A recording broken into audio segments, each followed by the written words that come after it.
Assalamualaikum warahmatullahi wabarakatuh. Pada video kali ini kita akan ngobrol santai, tapi penting banget nih tentang kewajiban suami istri menurut Undang-Undang Nomor 1 Tahun 1974 dan kompilasi hukum Islam, serta bagaimana sih penerapan dalam kehidupan kita sehari-harinya.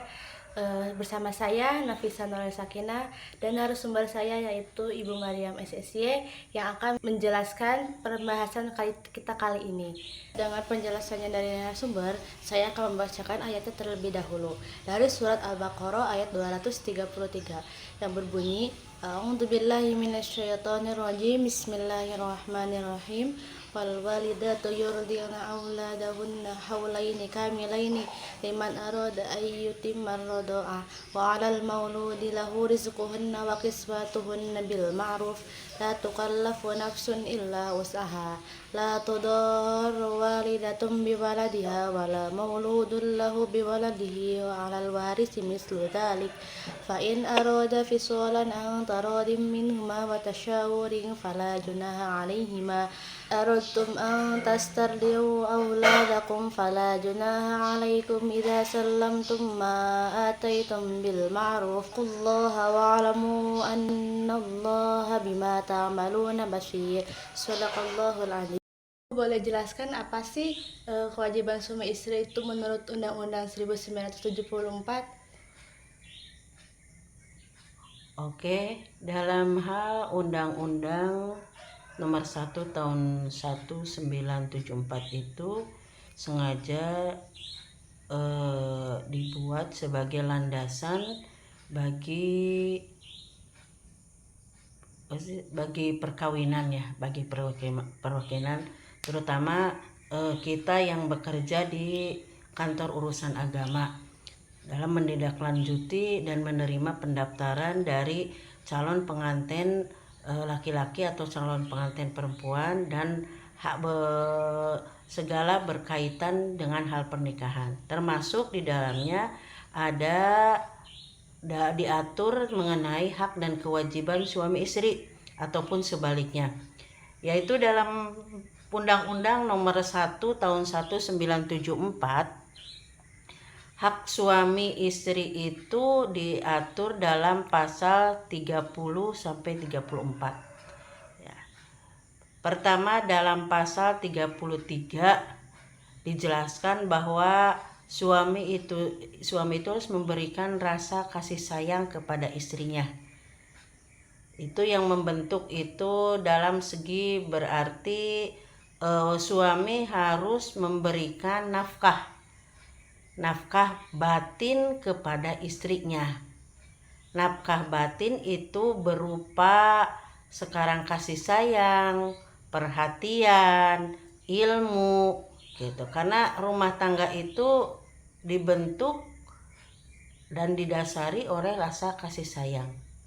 Sesuatu yang dimulai dengan paksaan atau sesuatu yang dimulai dengan dipaksakan itu tidak akan berhasil 100%. Tapi ketika sesuatu pilihan, seperti kan kita memilih calon suami dan istri yang didasari dari rasa kasih sayang, yang didasari dari rasa cinta, itu mungkin kesananya akan lebih ringan dalam menjalani rumah tangga. Maka diperlukan kepada suami istri wajib untuk membina rumah tangga itu diiringi dan dihiasi dengan rasa kasih sayang. Termasuk itu sebagian dari kewajiban suami, yaitu memberikan rasa kasih sayang, memberikan rasa cinta kasih dan kenyamanan kepada seorang istri. Sebagaimana ayat yang sering dibaca dalam suatu pernikahan ya, yang sering dibaca oleh qori dan qori'ah, yaitu surat Ar-Rum ayat 21. A'udzubillahi minasyaitonirrajim. Bismillahirrahmanirrahim. Wa min ayatihi an khalaqalakum min anfusikum azwajan litaskunu 'alaiha wa ja'ala bainakum mawaddatan wa rahmah. Allah menciptakan dari diri kita masing-masing itu untuk isi kita, yaitu rasa mawaddah warohmah. Jadi harus ada rasa kasih sayang. yang ditimbulkan dari suami untuk istri ataupun sebaliknya dari istri ke suami. Supaya apa? Supaya rumah tangganya terjadi mawaddah, ada rasa cinta. Mungkin itu.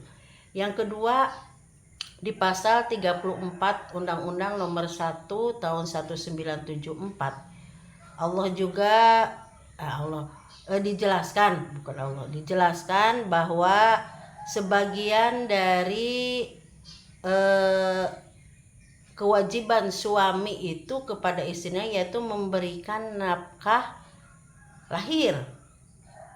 Nafkah lahir itu berupa pakaian, berupa makanan, berupa rumah. Itu yang harus dilakukan oleh suami, kewajiban suami kepada istrinya. Jadi ketika seseorang itu mempunyai niat untuk membina rumah tangga dengan pasangannya, berarti suami itu harus siap secara materi, mempersiapkan. Karena ada beban, ada seseorang yang wajib dikasih nafkah lahirnya, pakaiannya, makanannya, rumahnya, itu yang harus dicukupi oleh seorang suami untuk istrinya. Mengapa demikian? Karena seperti kita untuk menikah itu kita meminta seorang anak kepada istrinya, kepada orang tuanya, ya, kepada orang tuanya. Otomatis mungkin anak perempuan yang kita minta itu oleh orang tuanya sebelum kita nikahi diberi nafkahnya, lahirnya, bajunya, pakaiannya, dan segala rupanya. Maka ketika terjadi ijab kabul, terjadi akad di antara mertua dan menantu, ketika misalkan pendengar atau mustami bilang sah, maka kewajiban orang tua terhadap anaknya dipindahkan kewajibannya kepada seorang suami, ya, kepada seorang suami. Untuk itu suami berkewajiban memberikan nafkah lahir kepada istrinya. Makannya istri harus terjamin, pakaian istri harus terjamin, rumahnya harus terjamin. Itu kewajiban seorang suami. Sebagaimana ayat Al-Quran dalam surat Al-Baqarah ayat 233, A'udzubillahi minasyaitonirrajim, Bismillahirrahmanirrahim. Alal mauludi lahu rizquhunna wa kiswatuhunna, ya, bil ma'ruf, la tukallafu nafsun illa wus'aha. Seorang suami berhak memberikan nafkah lahir kepada seorang istri. Tapi di sini bil ma'ruf, dengan baik. La tukallifu nafsan illa wus'aha. Nafkah seorang suami kepada istrinya bukan menurut keinginan seorang istri, bukan. Karena kalau ditanya istri mau dinafkahi berapa oleh seorang suami, pasti akan meminta nafkah yang besar. Karena istri pengennya shopping, ya. Istri pengennya jalan-jalan. Istri pengennya makan tercukupi, jajan bisa, ya, kuota penuh. Itu keinginan seorang istri, hampir semuanya rata. Ya, kalau disebutkan seorang istri itu materialistis, hampir itu mah bukan materialistis, emang realitanya seperti itu. Kita itu perempuan butuh biaya, belum lagi skincare-nya, perawatannya, kan gitu. Ya, itu membutuhkan uang. Dan itu semua keinginan seorang istri yang kebutuhannya ingin dipenuhi. Makanya menurut firman Allah dalam surat ini, la tukallafu nafsan illa wus'aha. Kemampuan suami memberikan nafkah lahir kepada istrinya bukan menurut keinginan seorang istri, tapi menurut kemampuan suami. Istri pengennya dinafkahi sehari 500.000, pengennya. Tapi apa daya tangan tak sampai, suami hanya mampu memberikan nafkahnya 50.000, tak seperti itu. Tapi ketika suami sudah memberikan nafkah dan mampunya 50.000, maka di sana suami telah menjalankan kewajibannya, yaitu menafkahi istri dengan baik sesuai kemampuannya, bukan sesuai keinginan istri. Mungkin itu. Jadi di dalam pasal Undang-Undang nomor 1 tahun 74 ini sebagian ada yang spesifik, yaitu tentang kewajiban suami di pasal 33 dan 34. Mungkin segitu tentang Undang-Undang nomor 1 tahun 74. Bagaimana sih kalau menurut kompilasi hukum Islam itu atas kewajiban suami dan istri itu? Kalau untuk di Undang-Undang kompilasi hukum Islam itu undang-undang yang bukan undang-undang ya, buku kompilasi hukum Islam. Lebih detail seperti itu. Kompilasi hukum Islam itu diproduksi oleh para ulama, para mujtahid zaman sekarang. Itu terdiri dari 3 buku. Buku pertama tentang pernikahan, buku kedua tentang hak waris kalau nggak salah, dan buku ketiga tentang perwakapan. Di dalam buku 1 tentang pernikahan kompilasi hukum Islam dijelaskan bahwa hak suami terhadap istri diatur dari pasal 77. Pasal 77 di sana ada pasal menerangkan hak dan kewajiban suami istri baik secara umum. Kalau secara spesifik diatur hak suami itu diatur di dalam pasal 80 dalam kompilasi hukum Islam. Tapi di luar itu kewajiban suami kepada istrinya dibahas dalam kompilasi hukum Islam itu pasal 30 yang menjelaskan bahwa calon suami harus memberikan mahar kepada calon istri. Ya, awas, kata mahar itu. Mahar tidak termasuk ke dalam rukun nikah. Karena rukun nikah itu ada 5. Pertama, rukun nikah itu calon suami, kedua calon istri, ketiga wali, keempat ijab. Ijab itu yaitu perkataan dari wali. Contohnya seperti misalkan, ya Ahmad, saya tikahkan dan kawinkan engkau kepada putri kandung saya Nafisah Nur Sakinah dengan mas kawin, misalkan 50 gram perhiasan emas, 50 gram dibayar tunai. Itu perkataan wali, ijab namanya. Dan terakhir ada kobul. Kobul itu ucapan dari calon pengantin laki-laki. Misalkan, saya terima dan kawinnya putri kandung Bapak Nafisah Nur Sakinah dengan mas kawin tersebut di atas kontan.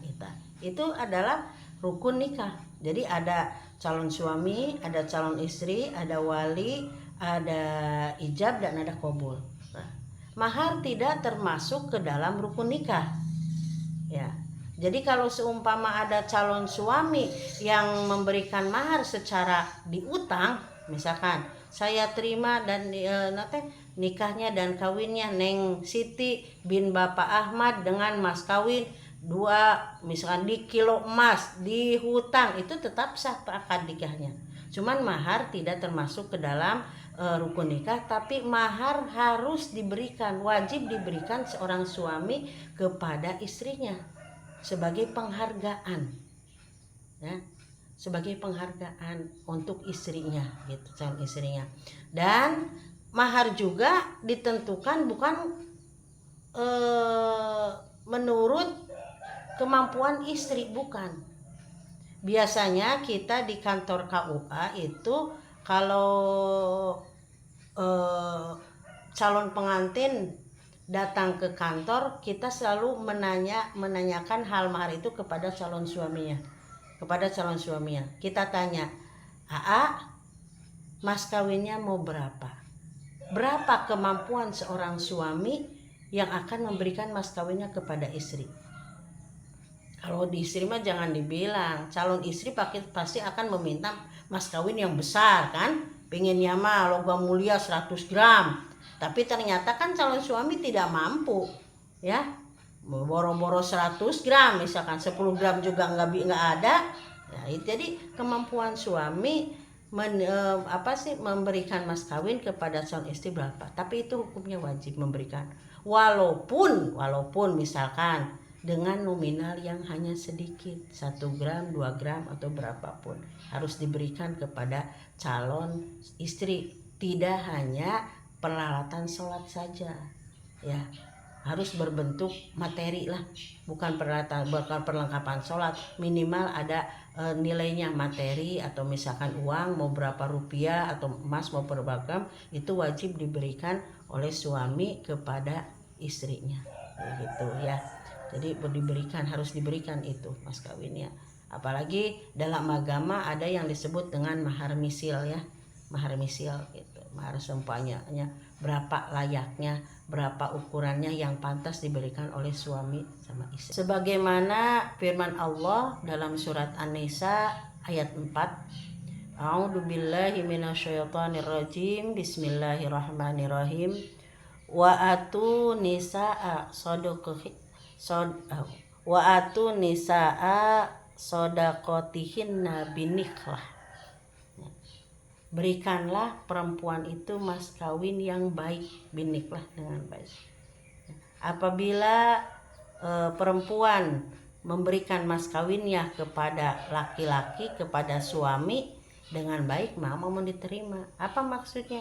Ketika suami telah memberikan kepada istri mas kawin yang baik, terus namanya juga rumah tangga ya, namanya juga hidup berumah tangga pasti ada kesulitannya, pasti ada rintangannya. Terus sampai mas kawinnya itu misalkan mau dipinjam oleh suami, mas kawin itu milik istri ya. Ketika mas kawin telah diberikan oleh mahar, telah diberikan oleh suami kepada istri, maka itu hak istri, jadi harta hak istri. Ketika suami misalkan ada keperluan mau minjam, berarti harus ada izin istri. Contoh, suami kekurangan modal, tidak punya modal, dia minta kepada istrinya, "Neng, mas kawin kan masih ada ya, bagaimana kalau AA pinjam buat modal?" Itu harus izin dulu kepada istrinya. Nah, ketika istri mengizinkan, fakuluhu hani amuri'a, maka berikanlah, pintalah dengan baik dan gunakanlah dengan baik, karena itu adalah harta istri. Dan kalau suami meminjamnya berarti itu hitungannya utang, harus dibayar kembali kepada seorang istri. Hani al-mari'ah.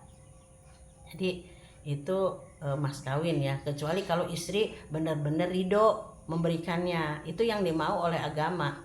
Istri berkembang, misalkan suami istrinya, "Neng, mau dipinjam dulu mas kawinnya buat tambahan modal." Kata istrinya, "Ini saya berikan mas kawin mas kawin yang dari AA kepada AA untuk modal, silahkan digunakan dengan sebaik-baiknya, tidak perlu diganti lagi, karena misalkan ini untuk modal usaha bersama." Itu lebih baik. Itu yang menurut Allah yang sukai seperti itu. Jadi ketika kita memberikan mas kawin kepada istri calon suami dengan baik, dan apabila istri memberikannya juga dengan baik ya, nah itu adalah sesuatu yang dihasilkan dari perbuatan yang baik. Mungkin segitu ya. Jadi masih banyak tentang hak dan kewajiban suami istri. Tadi di dalam kompilasi hukum Islam juga itu diterangkan, ada pasalnya menerangkan tentang kompilasi tentang hak dan kewajiban suami istri, dari mulai pasal 77 sampai sekian ya, termasuk spesialnya yang lebih khusus lagi itu masih umum, dalam faktor umum itu pasalnya, tapi ada yang lebih jelas untuk kewajiban suami itu di pasal 80 kompilasi hukum Islam. Mungkin cukup sekian ya.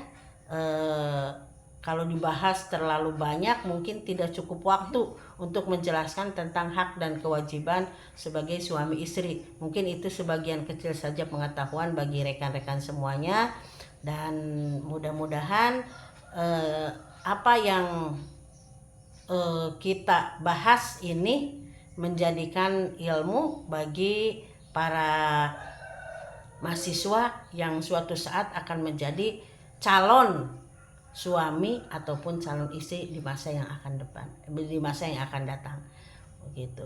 Jadi harus benar-benar ilmunya. Membina rumah tangga itu harus punya ilmunya. Dan walaupun misalkan hanya dengan membaca Undang-Undang Nomor 1 Tahun 1974 ataupun dalam membaca kompilasi hukum Islam. Apalagi sebagai calon suami yang akan menjadi imam dalam rumah tangga di dunia dan akhirat. Imam itu imam teh pemimpin, di mana rumah tangganya akan berhasil menjadi keluarga sakinah mawadah warahmah kalau imamnya sendiri bodoh, tidak ngerti tentang ilmu dalam berumah tangga gitu. Mungkin segitu. Terima kasih kepada narasumber kita yang telah menjelaskan pembahasan kita kali ini. Mudah-mudahan bermanfaat bagi kita dan bagi yang menonton juga. Jadi kesimpulannya bahwa seorang suami itu tidak hanya memberikan nafkah secara materi saja seperti uang, makan, tapi juga seorang suami itu harus memberikan nafkah batin seperti kasih sayangnya. Dan di dalam rumah tangga itu harus ada keseimbangan antara suami dan istri terhadap hak dan kewajiban mereka supaya terjamin rumah tangganya yang harmonis. Sekian dari kami. Wassalamualaikum warahmatullahi wabarakatuh.